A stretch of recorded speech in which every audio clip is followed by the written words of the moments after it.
Hey guys, আসসালামু আলাইকুম। তারপর বলো কেমন আছো তোমরা। তৃতীয় চোখ গল্পের পার্ট 3 নিয়ে এসে পড়ছি, তো শুরু করা যাক। তিনটি চোখ আমার দিকে তাকিয়ে আছে। হঠাৎ বাবা খপ করে আমার হাত ধরে ফেললো আর বলল, রিস্পা পালিয়ে যা। এইটুকু বলে বাবা আবার জ্ঞান হারিয়ে ফেললো। তৃতীয় চোখটাও উধাও হয়ে গেল। আমি ভয়ে কাঁপতে কাঁপতে বাবাকে ডাকতে লাগলাম, বাবা কি হয়েছে তোমার, কি করছো তুমি? সবার অজান্তে কেন কেন হচ্ছে এগুলো? বাবা উঠো। বাবা আর কোনো কথা বলে না। আমি নিজেকে শান্ত করে বাবাকে টেনে নিয়ে কোনো মতে খাটে শুয়ে দিলাম। তারপর যখন বের হতে যাব বাবার রুম থেকে, তখন লক্ষ্য করলাম বাবা শুয়ে আছে, ঠিক তার পাশেই বাবার শুয়ে থাকার ছায়া পড়ছে দেওয়ালে। কিন্তু ছায়াটা বাবার না, স্পষ্ট দেখা যাচ্ছে। এই ছায়ার মাথায় লম্বা লম্বা দুইটি শিং আর নাকটা অনেক উঁচু। আমি একবার বাবার দিকে তাকাচ্ছি, আরেকবার ছায়াটার দিকে তাকাচ্ছি। হঠাৎ ছায়াটা ধাপ করে উঠে বসে পড়লো। বাবা তো শুয়ে আছে। এটা দেখে আমি জোরে বাবার রুমের দরজাটা টান দিয়ে বন্ধ করে বেরিয়ে এলাম।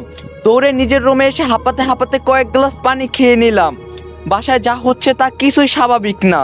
হঠাৎ আমার ফোনটা অনেক সাউন্ডে বেজে উঠলো। আমি চমকে গেলাম, দেখলাম ভাইয়া ফোন করছে। আমি তাড়াতাড়ি করে ফোন উঠিয়ে কেঁদে দিলাম ভাইয়া বলে।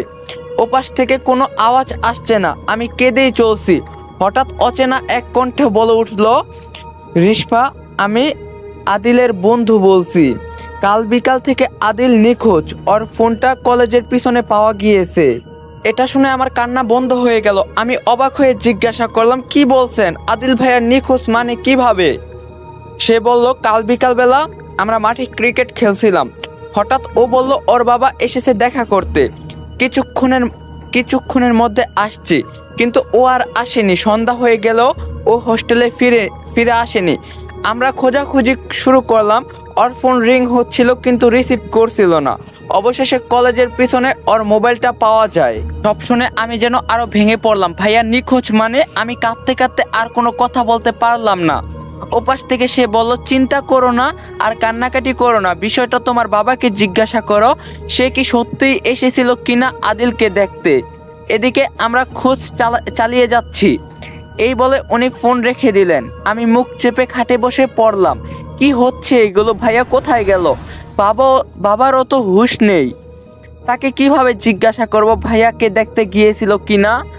আমি একা একটা মেয়ে, এখন কি করব এসব ভাবছি। ঠিক তখনই শব্দ পেলাম, ওয়াশরুমের ট্যাপ থেকে পানি পড়ছে। আমি ভাবলাম হয়তো বাবা উঠছে, তাড়াতাড়ি করে সেই দিকে গেলাম। কিন্তু বাবার রুম তো বন্ধ।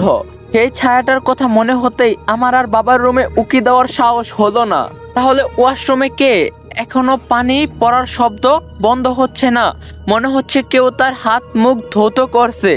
আমি ওয়াশরুমের কাছে গিয়ে ডাক দিলাম, বাবা তুমি কি ভিতরে?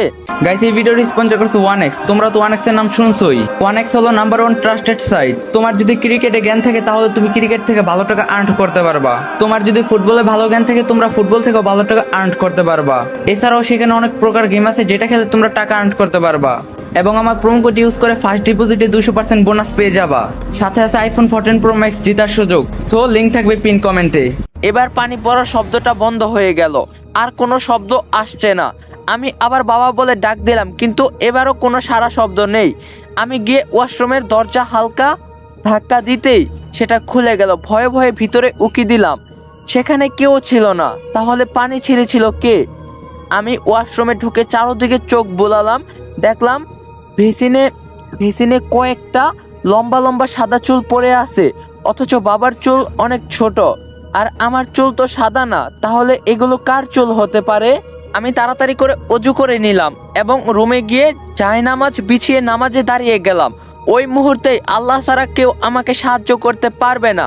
আমি নামাজ পড়ছি, ভাইয়ার কথা মনে পড়তেই আমার চোখ বেয়ে পানি পড়ছে। নামাজের মাঝে দোয়া করছি, আল্লাহ এসব থেকে মুক্তি চাই। যখন সিজদায় গেলাম তখন মনে হলো আমার রুমে কেউ ঢুকছে।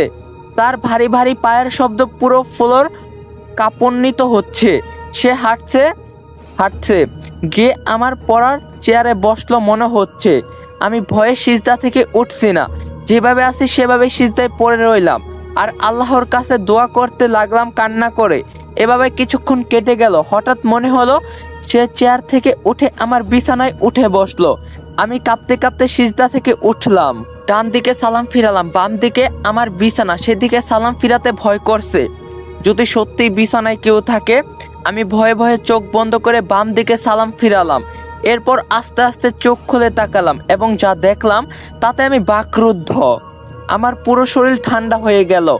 দেখলাম আমি নিজে বিছানায় বসে আছি এবং আমার চোখের জায়গায় কোনো চোখ নেই, শুধু কপালে একটা চোখ, মুখে ভয়ঙ্কর হাসি। ঠিক আমি যেই পোশাক পরে আছি সেও একই পোশাক পরে আছে। আমার মুখ থেকে কোনো শব্দ বের হচ্ছে না, গলা শুকিয়ে কাঠ হয়ে গিয়েছে। দোয়া দরুদ পড়ব সেই শক্তিটাও নেই। কোনো মতে পড়লাম আউযু বিল্লাহি মিনাশ শাইতানির রাজিম। সাথে সাথে ওটা অদৃশ্য হয়ে গেল। আমি তাড়াতাড়ি উঠে জায়নামাজটা রেখে বাবার রুমের দিকে যেতে লাগলাম। তখনই আমার ফোন বেজে উঠলো। দৌড়ে গেলাম ফোনের কাছে, এই ভেবে যে হয়তো ভাইয়ার কোনো খোঁজ পাওয়া গিয়েছে। কিন্তু না, গালিব ভাইয়া ফোন করছে। রাত তখন প্রায় 3টা।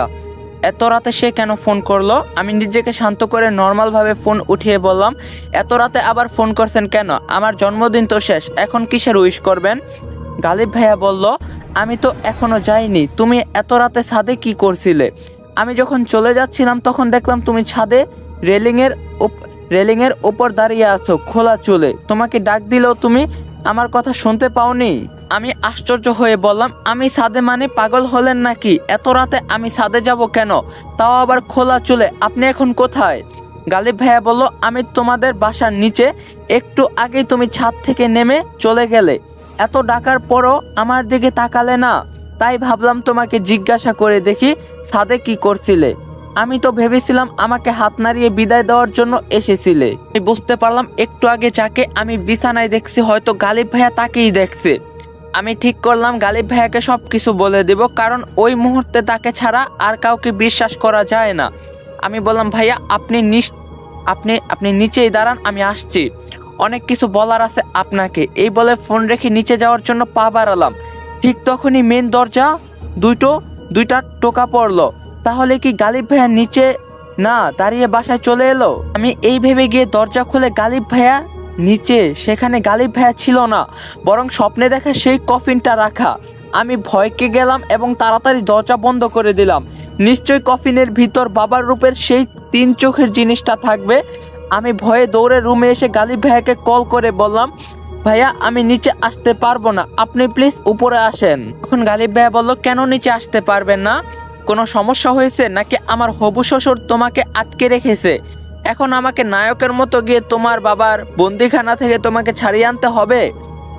ভাইয়া প্লিজ মজা করেন না, সত্যি আমি অনেক বিপদে আছি, আমাকে বাঁচান। গালিব ভাইয়া বুঝতে পারলো ব্যাপারটা অনেক সিরিয়াস, তাই ফোন রেখে তাড়াতাড়ি উপরে উঠতে লাগলো। এর মাঝেই বাবার রুম থেকে এক মহিলা কণ্ঠের চিৎকার ভেসে আসলো। আমি থতমত খেয়ে গেলাম। ধীরে ধীরে বাবার রুমের দিকে গেলাম। বাবা ফিস ফিস করে কাকে যেন বলছে, শান্ত হও, চিৎকার করো না, রিস্পা উঠে যাবে ঘুম থেকে। সেই মহিলা কণ্ঠ বলে উঠল, আমার ছেলেটা তোমার জন্য মারা গেল আর মেয়েটাও মরার পথে। কেন করলে এমনটা কেন? এটা আমার মায়ের কণ্ঠ। আমি যেন নিজের কানকে বিশ্বাস করাতে পারছি না। আমি মুখ চেপে ধরে শব্দ ছাড়া চিৎকার করে কান্না করতে লাগলাম। তখনই দরজায় টোকা পড়লো। নিশ্চয়ই গালিব ভাইয়া এসেছে। সাথে বাবার রুমের থেকে কথা বলা বন্ধ হয়ে গেল। চারদিকে সম্পূর্ণ নিস্তব্ধ। আমি চোখের পানি মুছে তাড়াতাড়ি গিয়ে দরজা খুলে দিলাম। দেখলাম গালিব ভাইয়া হাসি মুখে দাঁড়িয়ে আছে। তখন সেখানে কফিনটা ছিল না। আমি তাকে দেখে যেন প্রাণ ফিরে পেলাম। যা হচ্ছে তাতে আমি হয়তো একা একা পাগল হয়ে যেতাম। গালিব ভাইয়া আমাকে এভাবে দাঁড়িয়ে থাকতে দেখে বলল, কি হয়েছে রিস্পা? এত রাতে তুমি ঘুমাওনি? নিচে না এসে আমাকে বাসায় ডাকলে, কি সমস্যা আমাকে বলো। আমি গালিব ভাইয়াকে রুমে এনে বসিয়ে সব কিছু বলা শুরু করলাম। আমি যখন এগুলো তাকে বলছিলাম তখন আমার বারবার আমার শরীর কেঁপে উঠছিল ভয়ে। সব কিছু বলার পর আমি কান্না করে দিলাম। গালিব ভাইয়া সব শুনে অবাক হয়ে বলল, এত ভয়ঙ্কর কিছু হয়ে গিয়েছে আর তুমি আমাকে কিছুই জানাওনি? যদি তোমার কিছু হয়ে যেত আমি জানার আগে, তাহলে আমার কি হতো? ভাইয়া প্লিজ আজকে রাতটা আমার সাথে জেগে থাকেন। সকাল হলে আমি কোনো ভালো হুজুরের কাছে যাব, তার আগ পর্যন্ত আমাকে একা ছেড়ে দিয়েন না। গালিব ভাইয়া হালকা হেসে বলল, এই চিনলে এতদিনে আমাকে শুধু আজকে রাতটা তোমার সাথে জেগে থাকতে বলছো? আর আমি তো আমার জীবনের বাকি সবগুলো রাত তোমার সাথে কাটাতে চেয়েছিলাম। তখন আমি বললাম, ভাইয়া আমাকে ভুল বুঝবেন না, আমার উপর দিয়ে যা গিয়েছে তাতে আমার মাথা ঠিক নেই। আমার কথাগুলো আপনাকে কষ্ট দিলে আমাকে মাফ করে দিবেন। তখন গালিব ভাইয়া বলল, ঠিক আছে, এখন বলো তোমার বাবা কোথায়? একটু আগেও নাকি তার রুমে থেকে তোমার মৃত মায়ের কথা শুনতে পেয়েছো। চলো গিয়ে দেখি শাশুড়ি আম্মা এখনো আছে নাকি, থাকলে দোয়া নিয়ে আসবো। এখন আমি বললাম, আপনি এখনো মজা করছেন? আমি সত্যি মায়ের কণ্ঠ শুনতে পেয়েছি ভাইয়া। মা বলছিল তার ছেলেকে নাকি মেরে ফেলা হয়েছে। তার মানে কি আদিল ভাইয়া সত্যি সত্যি? এই বলে কান্না করে দিলাম। তখন গালিব ভাইয়া আমাকে সান্ত্বনা দিয়ে বলল, কান্নাকাটি করো না, এমন কিছু হয়নি। আমাদের আগে খুঁজে বের করতে হবে এগুলো কেন হচ্ছে। কোনো কারণ ছাড়া তো এসব হবে না। নিশ্চয়ই তোমার বাবা কিছু একটা গোপন করছে সবার কাছ থেকে। চলো এখন গিয়ে দেখি সে কি করছে। আমি আর গালিব ভাইয়া আস্তে আস্তে বাবার রুমের দিকে গেলাম। আমি হালকা ধাক্কা দিতেই দরজাটা খুলে গেল।